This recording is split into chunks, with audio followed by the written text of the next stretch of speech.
Good morning, and this is Morning Real. If I see it, I review it. This is a 100 minute or so podcast of films that I review, hosted by yours truly, Ray Salazar.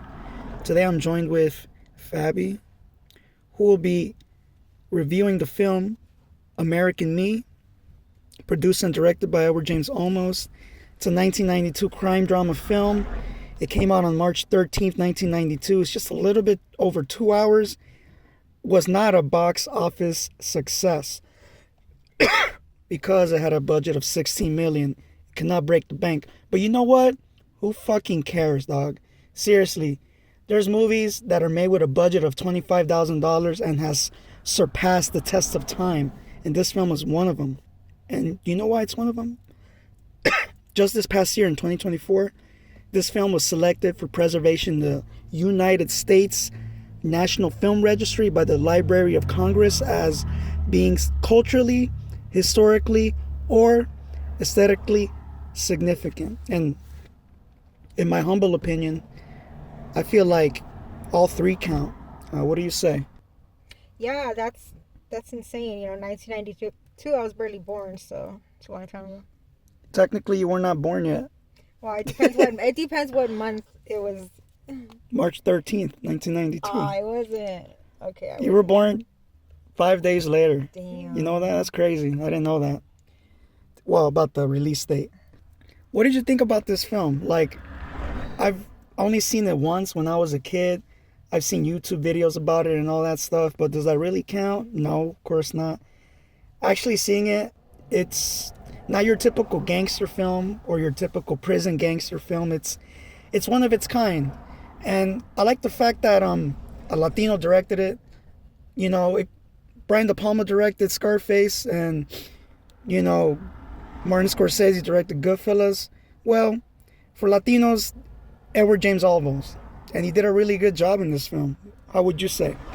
Yeah, it did. I love American Me. It's one of those movies that take you back.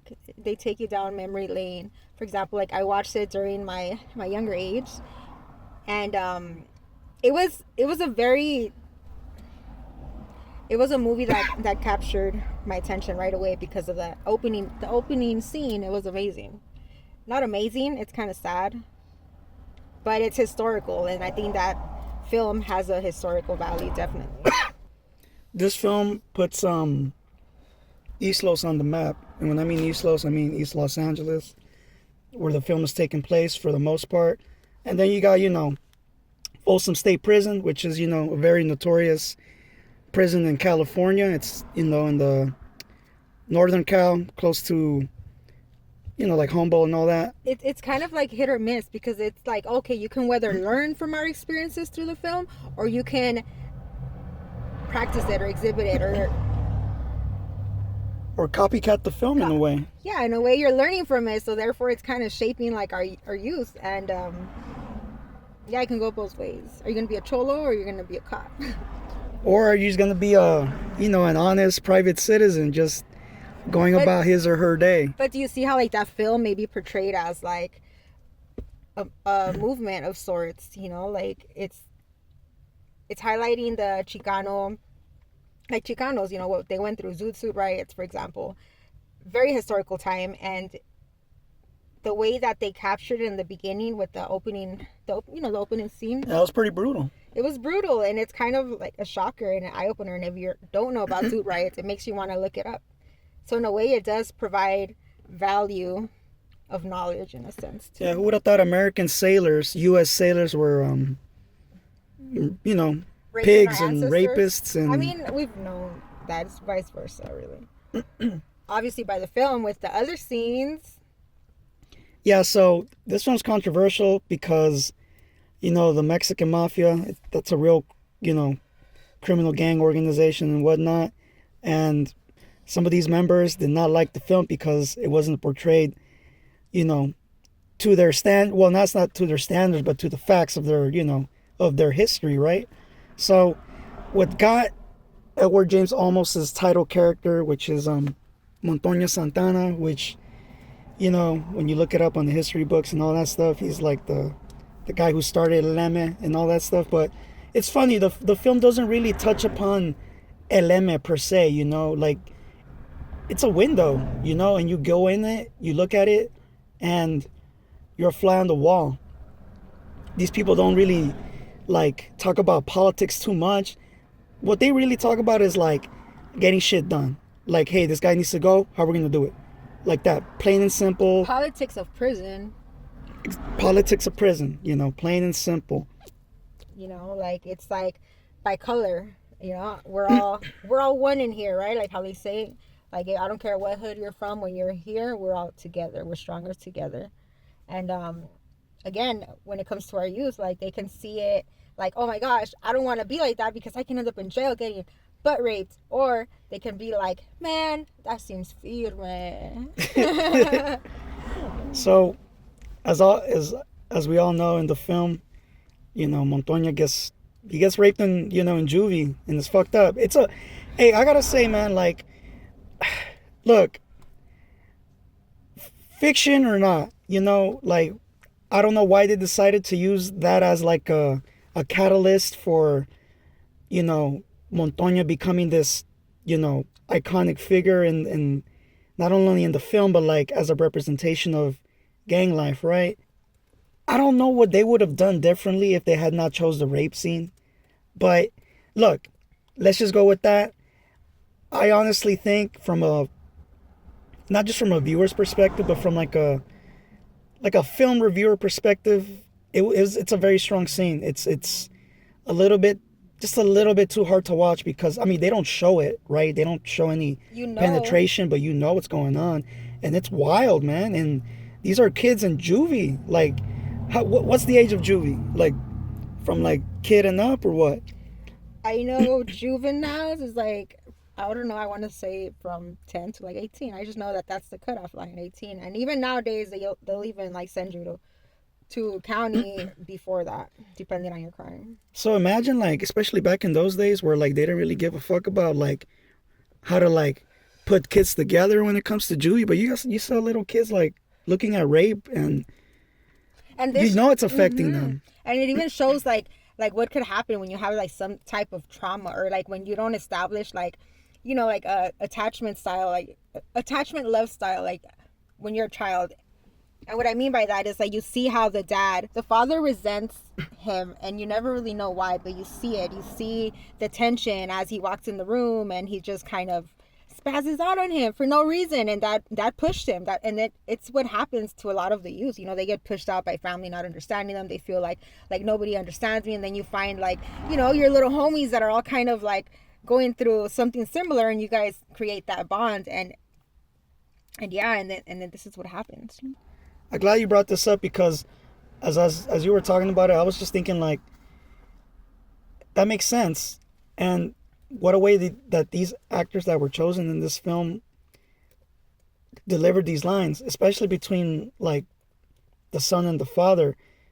As you can see, it's tense, right? And Montoya has a way of just delivering his lines, you know. It's in a way nonchalant, but it's in a respectful way. Like, you gotta give it to Edward James Olmos, man. Like, besides his directing, this guy can act, man.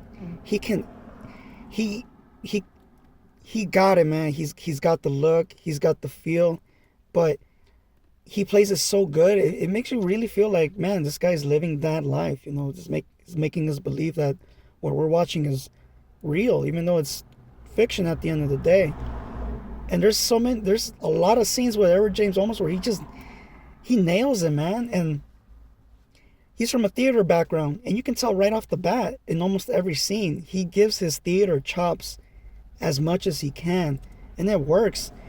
And when you think about it, when you look at this film, especially the way he decided to direct it, it does look kind of like a play, because almost every scene you always have these characters in the room or in a certain space, and they don't move. They just sit there. And in theater, it's sort of like that. You know, you're looking at a certain setting and you're just watching it as long as it can go. And you're seeing all these different characters interact with each other, and they all have different personalities. Some of them are one-dimensional, but JD, man, dude, I gotta give it up for William Forsythe playing JD. As you know him, he's in Blue Streak and the Devil's Rejects playing that one cop. Remember the Devil's Rejects? Yes. Remember that cop? He was just like merciless. He didn't give a fuck about what's gonna happen. That guy's badass, and he played a really good villainous character if you really think about it, because he didn't really give a fuck about life. You know, he just wanted to like take power and just go along with it. Because he had nothing else to live for. That's all he knows. Exactly, yeah. You know, after he was raped in juvenile hall, he had plenty of time to think about what his values were on those 18 years that he got sentenced, and therefore he gained all this respect and power, and he had a name to maintain. Like, he had like a title almost. I don't know what that title was. It was like the mero, you know, like, yeah. So he had to play that role. He had to be that role in order to be successful and like to keep on getting that respect for him and, you know, culture. You know what's so cool about this film? It's not just centered towards like the gang life and violence. There's a romance in it. There's comedy in it. You know, amongst the characters, right? As far as like they hang out and what they say and how they say things to each other. You know, it feels very familial, but familiar. Yeah, familial. Same thing. Same thing. Same team. I like the romance in the film, man. Like, again, Edward James Olmos going into that theater route where like you put two people together and they're like talking about life, and it's very a film like this needed to have women in it, like playing a certain role, playing like a light out of the shadows. It was so hard to watch that scene with him and her, and they're getting it on, and it's just so hard. What does she say to him? To watch. She goes, "You never been with a woman before." He has not. And her too. She's an actress from East LA. She went to Garfield and she graduated in Cal State LA. So yay! You know, East LA is very proud of that film, not because of how they portrayed, you know, our culture or like Mexican Americans or mestizos.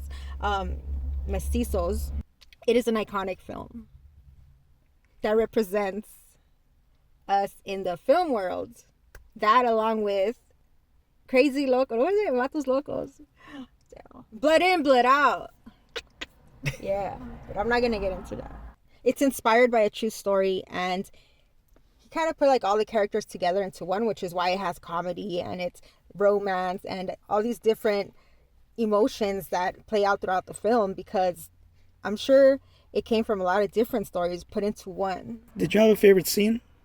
I did have a favorite scene. What My favorite scene is, okay, well, it depends. Like enjoyable to watch favorite scene, or like impactful, hard to watch scene. Like, for example, like, of course, the rape scenes were really hard to watch. When Esperanza was raped at first, and, you know, the dad is getting beat up by the sailors, that was a bit hard to watch. And then when you see the girl crying, it like instills emotion in you, and you can't help but put yourself in your shoes. Like, oh my gosh, if our ancestors were living around those times, and yeah, they kind of went through these things. American me had angered the Mexican mafia, right? What was that about? All right, well, I'm not going to get into it too much because, you know, it's a controversial subject. But basically, they didn't like the way the film was portrayed because of the rape scenes. Of course. Because who wants to think like, oh yeah, if you go to prison, the Mexicans are going to rape you. Or rather, the Mexican mafia. If you go to a jail, you're going to get raped. Well, you know. That's kind of the message. Not like that, but it pretty much don't go to jail unless you like that type of thing. Well, I'll say this, like, Edward James almost decided to, like, show us, you know, the prison life. And obviously, it's not a good life to live in, whether the subject of rape is that common there or not. It's still not a fucking cool place to live. You basically got to survive day in and day out. And dude, over there, the way they show murders and all that stuff seems like it's the easiest thing ever. Even though it's very, like, you gotta be cautious, right? I'll just like slice you like butter. And they did, and it sucked, man. And it's hard to see that because, like, you're looking at lives who are hopeless in there, and then boom, they're gone.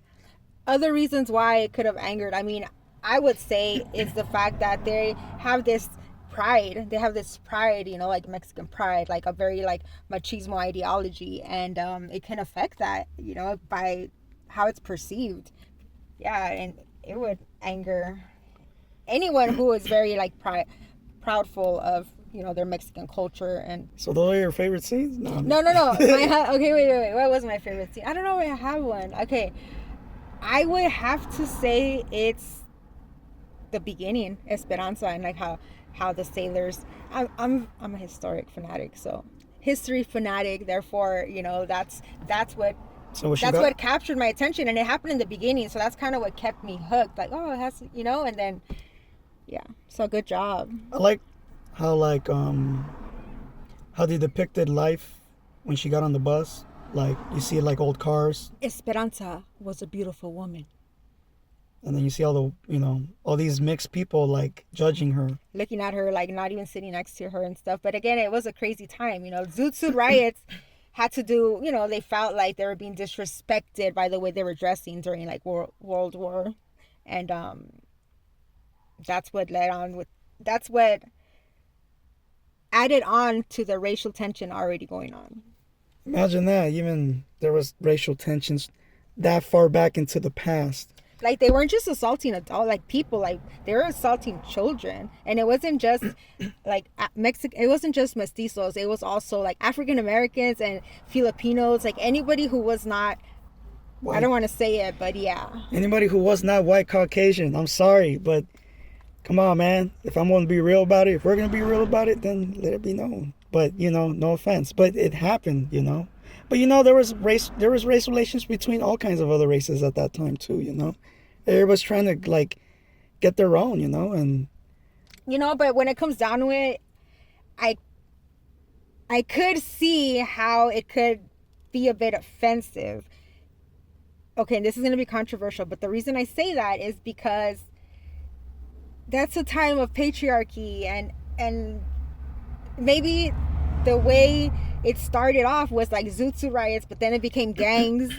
And I mean, yeah, there's gangs of different cultures. It's not just like Mexican Americans, but it just got highlighted as the beginning of that era because they were being rebellious and, you know, not following order, like not following societal norms. And yeah, it was a start to how Mexican Americans nowadays are viewed. I have a favorite scene when Julia and Montoya, they go to the beach and they're walking at the beach, and it looked like it was Santa Monica. I don't know, it could be she was actually teaching him how to drive. I actually like that scene a lot because it showed a different side of that character Santana, who's like fucking crime boss, dog, like el mero mero, right, el neme, you know. And here he is getting taught by a woman how to drive a manual stick shift car, and it's great because he's with it, and you can tell he likes this chick a lot. Like it for the first time ever, he feels comfortable in society, basically. And I think the part about it in the beach scene isn't the fact that they didn't care whether their shoes got wet in the sand or the water or whatever, but like where he says to her, "Oh, I know. What? This is my first time at the beach." Yep. That line is tight, man. That is a really... Or I don't remember if it was that or I've never been to the beach before. Which one was it? What do y'all think? I don't know. I'm pretty baked on that one, but I'll say that. The reason why I love that line so much is he's been in prison for like a large part of his life. So much time spent with other men, and I'm pretty sure they've talked about all kinds of stuff, all kinds of cool stuff, bad stuff, whatever, you name it. But here we are, like we're like a part of that moment, watching two people, like, you know, seeing where something like love can go, you know, and like kind of change a person around. And to have a confession like that, it's pretty monumental for a character like that to have. Yeah, it's almost as if with that line, it kind of helps the viewers like put yourself in their shoes as to feel what it would feel like oh wait, he was in jail for like all his life, and it is his first time, and you kind of think like, oh wow, and it's kind of like a very sensitive moment. Like he's very emotional. It's very human for the first time ever, right? For the first time in forever. You have a favorite line in the whole movie? You have a favorite line? It would have to be if you tie anyone, next time there'll be shit on my knife, not on my dick. That's a pretty good line. It's like, God damn! Oh! Yeah. No boudet there. For real. Sorry. You know what's crazy about lines like that?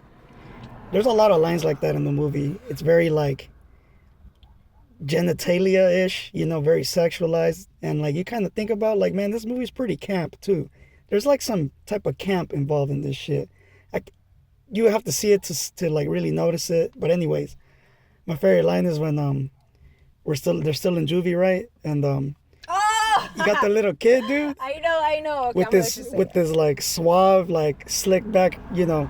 And you know what's crazy? Like I didn't know like back then, like as far as like being in a little clique or gang, like it was a plain white t-shirt and some khaki pants and some, I guess, Chucks or whatever. But kids can't wear their uniform to school.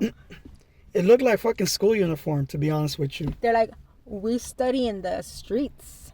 And then you see the Pendletons with the little button on the top end. Oh, how much has it changed, right?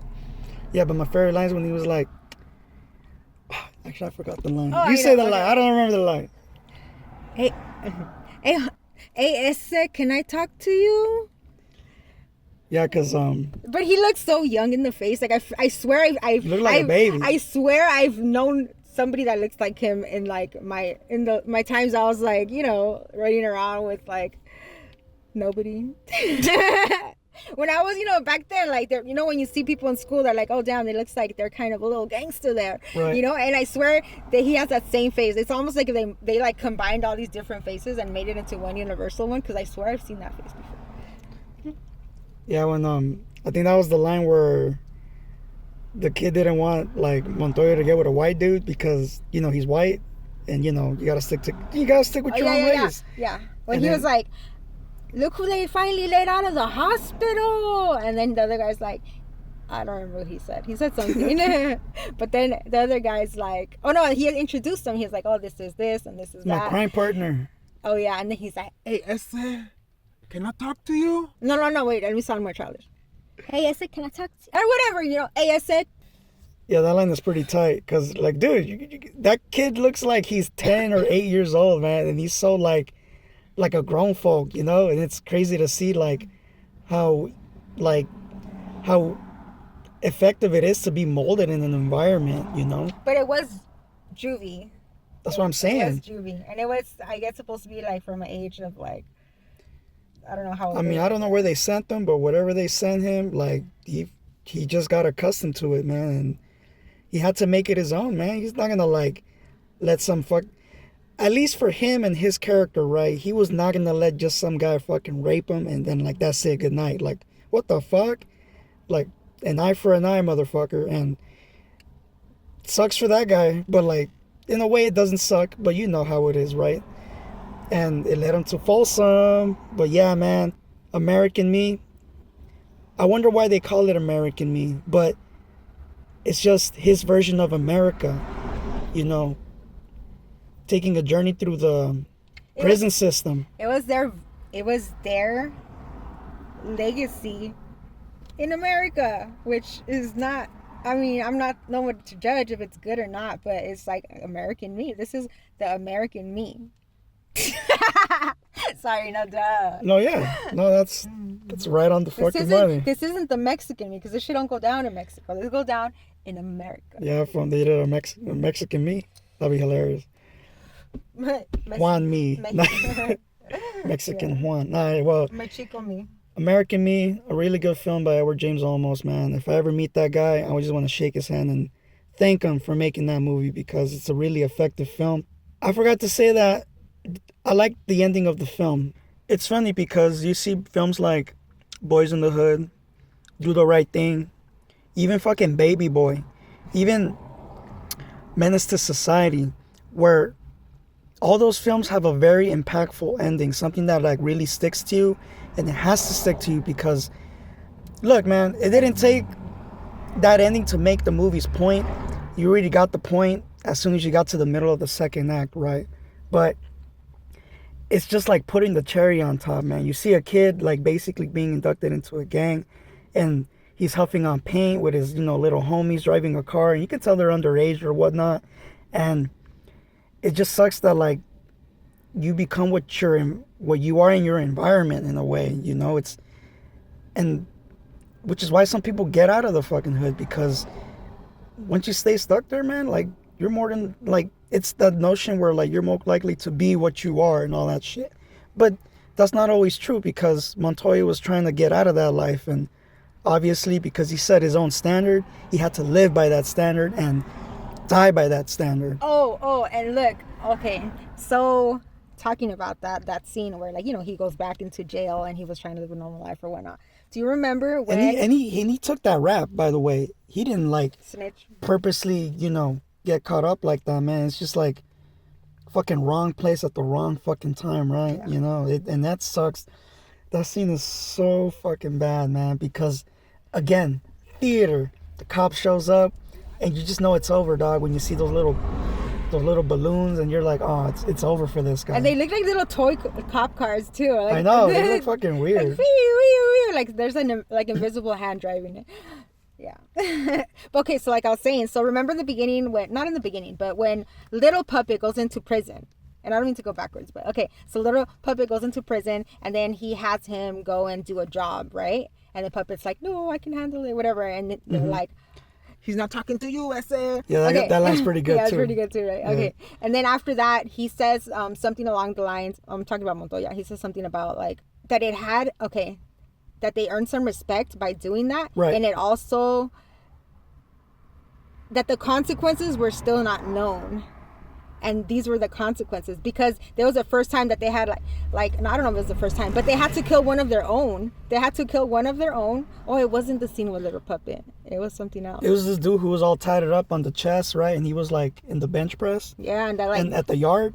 And then once they stabbed him, all the other fucking gangs knew, like, oh, get the fuck out of here. Yeah, because there's like, they killed one of their own to gain some kind of respect, but no, it's because there's such a backstory to this. It's more of a thing where like, it's more like, okay, you guys want to kill one of my guys? You know what? Let me handle it. Okay. That's how it was. Yes, because of that guy that got burned for cutting the wire. Because that's how you start a war between gangs. Once you kill, like anything else, like any other gangster film, like once you kill the opposing gangs, member or leader, they're gonna retaliate and they're gonna start a fucking war. You don't want that. Yes, and then they started that. They killed one of their own, and not just that. They were like, hey, I just killed one of my guys, and now you're here, so you're gonna have to do this other job and kill this other dude for me. Because if not, we're going to be seen as the weakest link. Right. And by that, they started like a chain of like killing their own. Because then look at the cycle of killing their own kind of began. And it shows that in the scene where like the white dude that has a prosthetic leg. JD. Yes, you wouldn't think that he would be like targeted as that because he's one of the first ones, right? But guess what? He is targeted. And he savagely gets assaulted. And then I'm not sure if he died, but no, well, I don't know about that. Yeah, but that's actually a pretty disturbing scene too. Yeah, to see somebody get stabbed in the butt with a crazy looking ass knife. Man, that scene is crazy, man. And you know what's crazy? The editing in that scene alone, because it goes back and forth between Montoya having sex for the first time. Oh. And then this guy basically getting raped and murdered for the first time ever. That was a good scene. How at first it was so hard to watch because it just looked like he's never been with the girl, and it's just like very like gentle and like trying to go for the back door. Too PG-13, no, but yeah, and then eventually they start getting it on, and then he gets into it, and by him getting into it, when he's getting turned on, right? He's turned on. He turns her over, and he's like about to put it in her butt. And girls, if they do it like that, it kind of hurts, right? In the beginning, I mean, it depends, like, but yeah, so she was mad and she like moved, but going back to like the scene is like this compilation of like what's going on in prison with that other dude that's getting raped, and this guy that's having this intimate moment. And yeah, it's actually a shocker. Tough. It's crazy. It's hard to ingest, but it again, it shines the light as to like the character, and be like, okay, again, remember, he's been in jail all his life, and it portrays the idea that that's how he got it on in prison, that he must have, you know, been with some dudes and done that with some dudes, and if not, how would he know that's what turns him on? Not that it turns him on, but it's just it's a natural reaction to the body, you know. And yeah, it's crazy knowing that he was raped too as a child like that. It's just like this cycle of like, yeah, he was a teen when he went to juvie. And hey, do you remember the line where do you know what she said to him in regards to the rape when they're waiting at the bus stop or whatever? Oh, I can't remember. And they were like, she was mad. She was still mad at what happened. Something. You wanna fuck me in the butt? I wish you had said the line, but yeah. What is the line? I'll say. I don't really remember the line, but it was along the lines of that, where she's like, "Well, but you can just fuck me in the ass or some shit like that. You can just turn me over and fuck me in the ass." And I was just like, "Damn, dog!" Like again. That must have been theater. embarrassing for him. That was theater right there. This is not the American me I want to be. Nah, man, take your American me away from me. Great film, Edward James Olmos. Please check out this film. It's a 1992 classic. It stands the test of time. It's a very important film to watch as far as like if you want to, know about your East LA roots or whatnot. Those are not. I'm sure there's other roots too. No, but you get to see culture outside of prison. Not really. Yeah, he showed a wedding. He showed like kids, running around, well, you know what? Yeah, I guess growing up with that background, you understand, like coming like with parents that are. You see, you do see family life. You see dysfunctional family life, really, because. Oh, you see machismo. You see a lot of machismo. Old school values and all that. Old school values, yeah, like respecting your mom. Yeah, and fucking going to school and not talking back to your father, even though you want to punch him in the face. Yeah, stuff like that. Yeah. But very important film to watch. If the United States government decided that this film was like important enough to be in their Library of Congress, then I'm sure our president would love to have that locked away in a little box labeled "This is why." Hey, American me, Edward James Olmos, salute to you, my brother. You want to give any shout outs? I would like to shout out Jade. No, I'm just kidding. Shout out to Montoya for holding it down and letting us, walk in the shoes of a crazy ass mafia boss and seeing, and having an insight of like the prison life or how it was. Hopefully it's still not like that, but or maybe it depends. If there's killers and rapists, burn them all. But no, I'm just kidding. Follow me at FABB_999, and she's doing the metal horns. Yeah. Thank you. And I want to thank you for being a part of this podcast episode. I was pretty psyched when you accepted. Actually, I think you brought it up. Brought what up? That you wanted to review this movie? Yeah, sure. Of course, I do. So I was just like, you know what? Let's do it because we did watch it together. Yeah, we did. It was a pretty cool watch. Well, anyways, you follow me at Morning Shot Films on IG. Check out my website, morningshotfilms.co. Bunch of other films that are coming out after this episode, such as The Killing of a Sacred Deer. Pretty crazy film. And Camera Person's out. Check out Camera Person. Kirsten something some. Great filmmaker. And I'm gonna review Sully. Remember Sully?